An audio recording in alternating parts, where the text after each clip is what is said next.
and/or textual compositions, frequently characterized by running jokes expressed via informality and intended errors.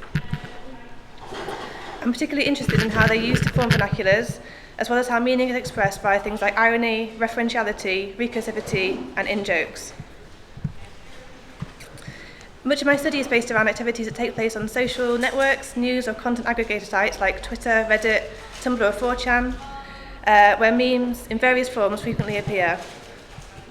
Upon interpretation, the deployment and spread of memes in discourse reveals much about web-enabled social dynamics and vernacular development.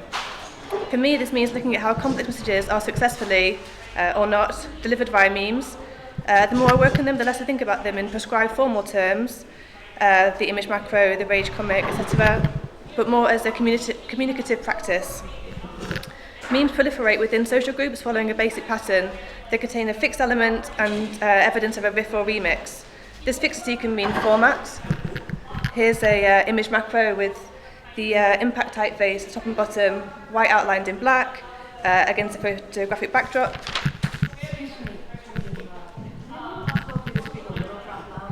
Okay, no problem. So this is a fixity in memes in terms of format, or it could mean the aesthetic fixity that's found in the Rage comic series. When Alex from Target became a meme, his red t-shirt was the fixed item. Or it can be the Shiba Inu with the Comic Sans, the idiosyncratic grammatical structure. Oh, thank you. This is better. Thank you. Okay, so I was saying that, yes, elements of fixity, remix, and riffing in memes. And this happens in all forms. And not even just in terms of visuals, it can also be in terms of text. Consider copy pasta. This is one called Navy SEAL. These two are subject to remix and reposting.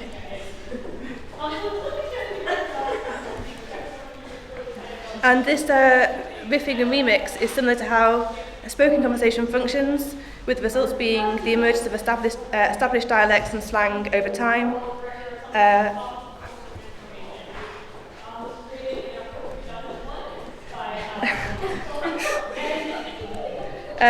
So to be clear, my definition of a meme is quite clearly different to the content which can be deemed viral. That's content that's spread far and wide but has remained largely unchanged. But rather, memes are constantly transforming and become expressive as a result of this transformative quality. Memes, too, are often indeterminate. Indeterminacy is not ambiguity, rather a mode of expression that fulfills varied communicative potentials, geared to the individual histories and predilections held by those who encounter the presented form. Online, the root stem of a meme can split and diversify very rapidly. And this is where memes get very interesting, as there is huge scope for discrete, semi-discrete, or non-discrete dialects to become established at a remarkable pace. To understand what's going on as fully as possible, I find it helpful to look for precedents in mimetic behaviours. As a community practice supported and indeed afforded by hardware and software, in my research, one of the ways I've done this is to look at earlier communities that utilise technology in comparable ways. An example of this is fax law. Fax law was the practice of office workers from the 70s until the early 90s who faxed jokes, notes, slogans and cartoons to each other. Fax law can be couched within the folk tradition, largely due to the prevalence of jokes, riddles in the material, with jokes being learned from peers and changing form slightly with each retelling. These articles demonstrate this riff and remix function that you can see in memes, with participants establishing network communities and their own vernacular with a specialised, textured language with etiquettes and social norms. It's worth being mindful of questions of access and possible exclusion in regard to this. Consider how fax law circulated between office employees, arguably similar demographics to what BuzzFeed founder Jenna Peretti called the Board at Work Network, a social group who shares a range of socio-economic markers, cultural interests, and importantly, hardware and software access. So what might this mean for the language being forged? You can begin to see how these platforms allow for behavioural customs, linguistic inflections and symbolic gestures to proliferate in new ways. Factful shows the success of the form limited by the platform, with jokes passed on from worker to worker, office to office, at that restricted pace with those restricted groupings. Contemporary digital networks, of course, allow participants to broadcast messages, with missives potentially subject to uncontrolled spreads, functioning variously as monologues, dialogues, or something in between. However, as a medium, the internet too is host to idiosyncratic affordances and constraints, which lends memes their own distinct qualities. I think tomorrow's panel on memes will be talking about this in more detail. It's worth considering how such frameworks have informed the form and texture of mimetic vernacular, and question the potential for bias to be embedded within them as a result, with thought given to cultural co-option, marginalisation and distinction. And whilst not all internet memes are jokes, jokes are extremely prevalent. Humour creates shared context and works to build rapport, which is especially useful in online environments. This can come directly in terms of banter between two or more parties, or the acceptance you might feel when understanding a joke. This is especially gratifying when the reference is a bit obscure. They also enable communities to develop hermetic codes. Interpretive communities is a phrase borrowed from literary theorist Stanley Fish, who argues that text should be read as cultural contextual constructs, which is to say that within communities, linguistic or communicative markers establish covert or nuanced meaning, which adds a register accessible to those who speak the vernacular. This is, of course, especially useful in a non-proximal setting of the internet. On community sites like Reddit or 4chan, jokes are used as expressive identification strategies, allowing bonds to form and trust to be built. Keynote speaker Gabriella Coleman did a really good job at identifying how the coarse and obfuscating humour used by anons contributed to the building of their communities. Messaging online is also deeply performative and a mode of self-representation, and as such, communicative practices take on a greater significance. In terms of content, there is a power afforded by referentiality. Repetition adds emphasis, wedding ideas, making them easy to remember. Using references also aligns your message to a prior context, allowing for double-voicedness and association with pre-existent cultural cache. Humour works well in an attention economy, so smart and funny virtuosic referencing online is not only a form of self-expression, but of social expertise, a way of accruing reputational capital as much as contributing to a cultural discourse. Not only does online interactivity have a collaborative, communitarian dynamic, but also serves as a space for assertion, competition, and territorialism, and profit when it comes to monetized Twitter accounts.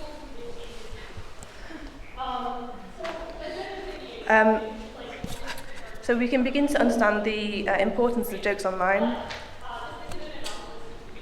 To gauge this more precisely, academic Limo Schiffman has proposed a method called web memetics, which involves the tracing of a meme's development and divergent outcomes to qualify and map different manifestations of a particular meme type, tracking its evolution through a combination of quantitative and qualitative analyses. This is similar to what knowyourmeme.com does, which is an excellent resource to which contributors can catalogue memes, which is then moderated by a panel of researchers. But the challenge really is the sheer volume of content out there, and because meaning can become so hyper-specialised, it can be hard to pin down all the nuances that a meme can convey. So although it can be discerned that humour and imagery work very well in an attention economy, the qualities contained within this type of data challenges algorithmic readings in a significant way.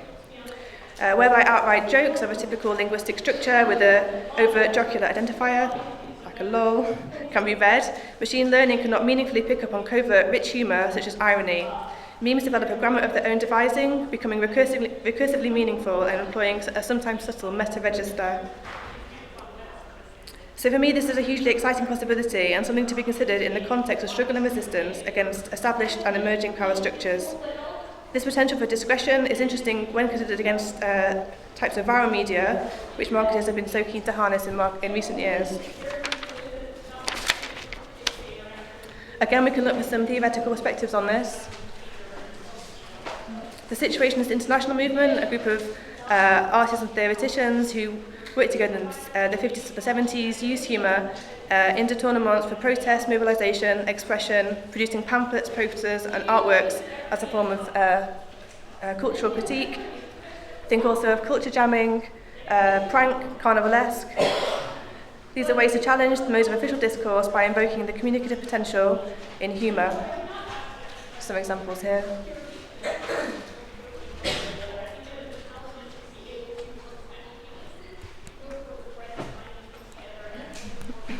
So while the pervasiveness of humour within memes might make them easy to dismiss as trivial, this would be an oversight. When language as a whole can be viewed as commodifiable data, it highlights how power is not so much tied up with data transfer, but in interpretation. Understanding the function of humour within memes discloses much, and the mimetic behaviour is not novel, its current prevalence, as supported by network culture, is remarkable. So for all the humour within them, they are an epiphenomenon to be taken seriously. Thank you very much.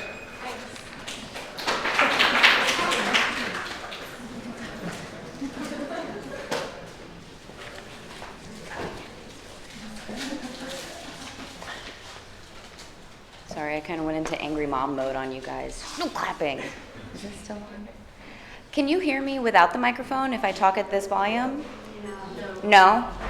You can't hear me. How about at this volume?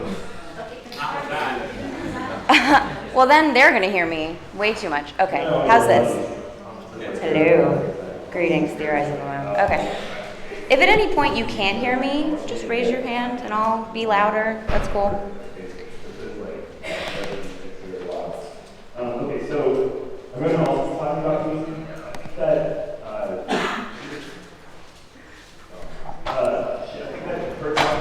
Okay, so this is a presentation about a website, but really it's kind of a presentation about two websites. And I should start by mentioning just a brief, in the spirit of this presentation, there's a brief mention of suicide, so trigger warning for that, as well as some talking about the insensitive treatment of certain subjects that feminism, fat activism, etc. So Tumblr and Reddit, two websites, we might call them communities that have a lot of tension between both of them. And much of that tension is founded on a set of stereotypes. So Redditors, they are neckbeards, they never leave their basements, they don't care about social inequality. And Tumblr, a bunch of teenagers who have no real problems and they frequently can't even, okay? So enter our Tumblr in action. Can I just get a show of hands of people who know about our Tumblr in action? Yeah? Okay, good. So it's a subreddit.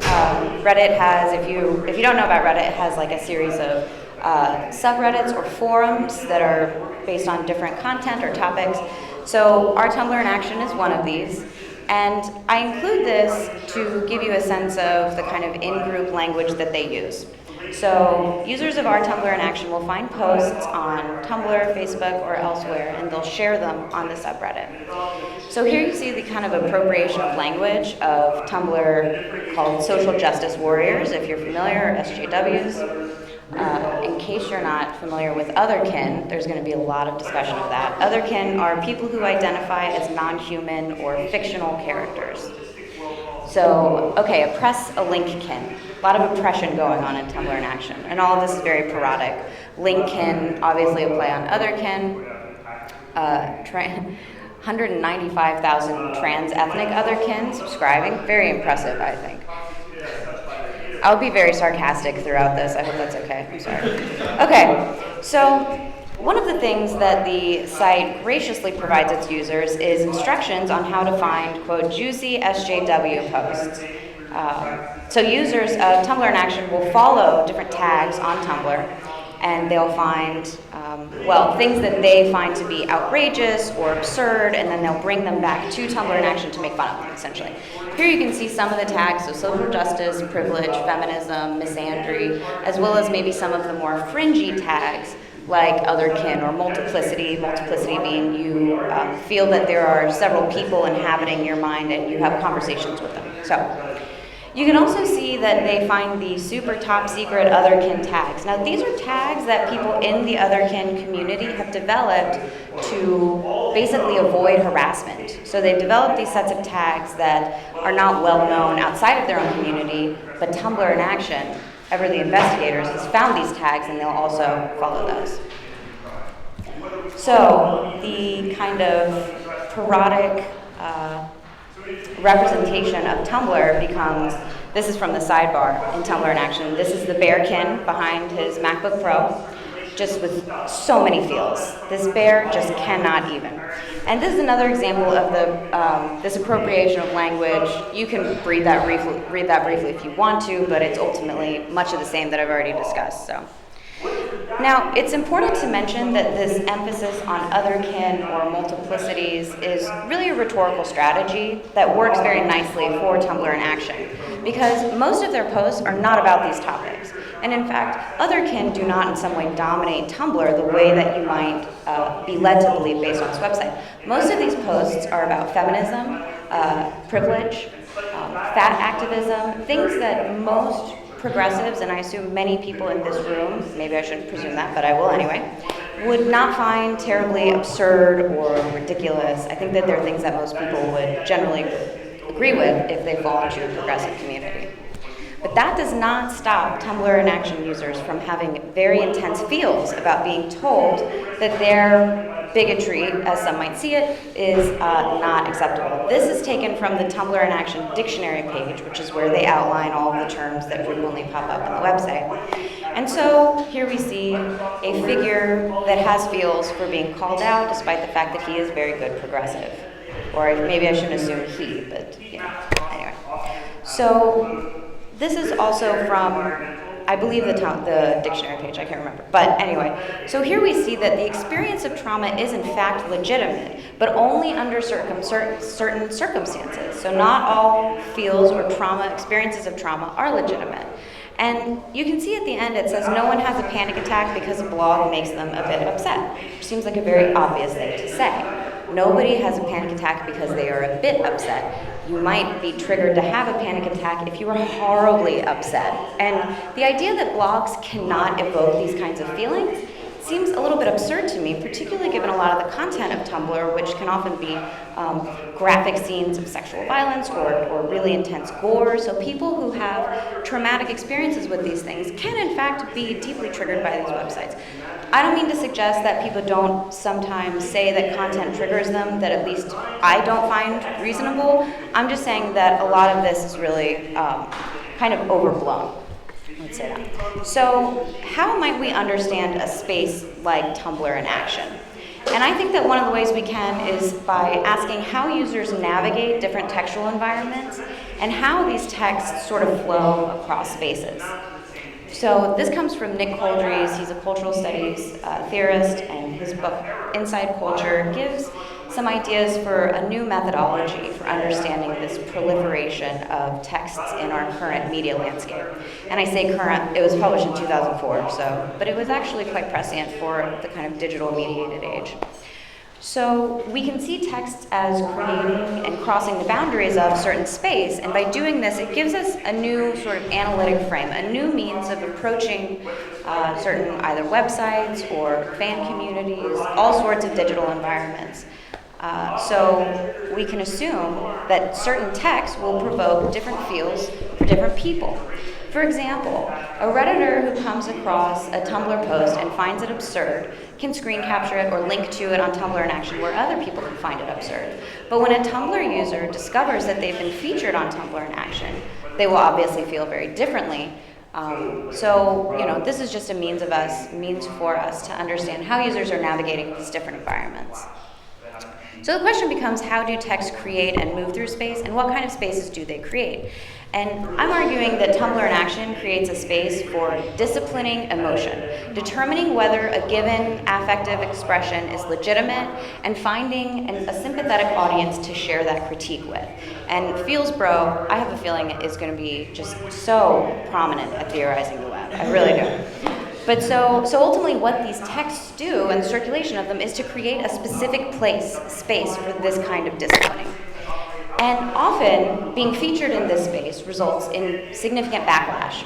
Now, Tumblr in Action claims to have very strict rules that users are not to contact any of the bloggers that are featured on the website. But we can, many Tumblr users report having gotten a massive influx of hate mail upon being featured on Tumblr in Action.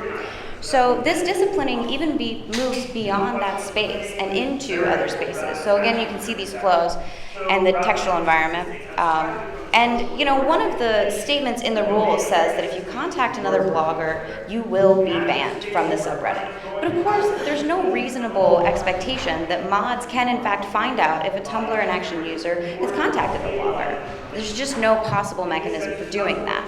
So here's an example of some of the backlash that certain Tumblr blogs get. A lot of times users will have to turn off their anonymous fan mail or their anonymous asks, which allows people to get in touch with the blogger anonymously. Because if they allow for anonymous asks, they'll get just a deluge of this sort of hate mail. So I want to provide a very brief example of this that I know from real life. Okay, this is my colleague Candice Lanius in my department. She wrote an essay for cybergology in which she argued that the requirement for certain populations, specifically in her example, Black people, that the fact that we require statistical proof to validate their own experiences, especially with police officers, is racist. And it was a really wonderful article. If you're interested, I recommend checking it out. But she was featured on Tumblr in Action. They linked to the blog specifically. And users started making a series of assumptions about her. For example, it was ridiculous to them that she is a humanities student at a technical school. Candice studies HCI and big data, so really a technical school is a wonderful place for her to be. They called her a trust fund baby. I can assure you she's not a trust fund baby, having known her for a while. And then following this being featured, the blog itself received a massive influx of really nasty comments, which is fairly irregular for cybergology from what I know after talking to some of the editors. So obviously correlation is not causation, but it seems to me a fair assumption to say that being featured on this website did cause a lot of blowback. So Sarah Ahmed refers to these phenomena as affective economies. She says that emotions are not something that resides only within a subject, that they actually move across bodies and worlds and create boundaries. So this often takes the form of a perceived threat to ordinary or perhaps dominant normative structures, and this throws subjects into kind of affective crisis that works itself out against person and place. So what all of that means, to put it simpler or to reiterate, is that as these affects circulate, they make spaces and they produce often material results. She argues that hate is economic and that it circulates in these relationships of difference and displacement. She also believes and argues that emotions do specific things, that they align individuals with communities or space and social space through this intensity of attachments. So to conclude, we might ask ourselves how the frame of logic versus emotion is created, specifically in this community, but also in others. And for my purposes, I argue that it is a series of textual flows, taking bits of text and putting them in different contexts. So in this sense, we really determine what sorts of affective responses are appropriate and what condition. Now, the framing of logic versus emotion is something that relies very heavily on this idea of the distancing of certain emotions that need to be disciplined. So in other words, this fear that is experienced by people who perceive an assault on the norm is disguised with a veneer of logic. They're not Tumblr in Action isn't having a fearful response, it's a logical response, right? So ultimately, I think what a lot of this comes down to is all of these rhetorical strategies, and we see those all the time on the internet. This is something that is part of a much larger part of Enlightenment thoughts on what logic and rationality is, and so I think that these are some useful frames for understanding how all of that works. Thank you.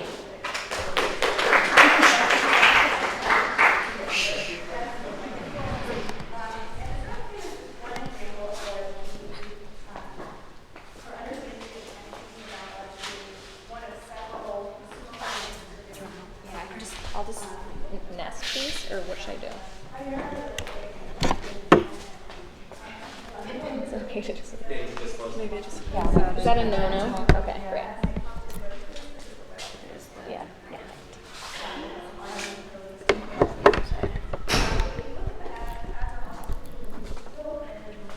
Yeah. I'll make it. I think it's putting this up real quick.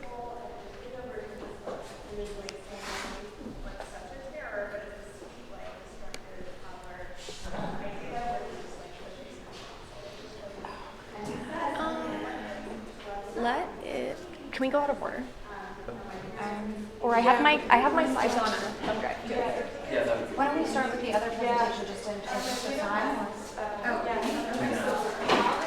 Sorry. Yeah, that's actually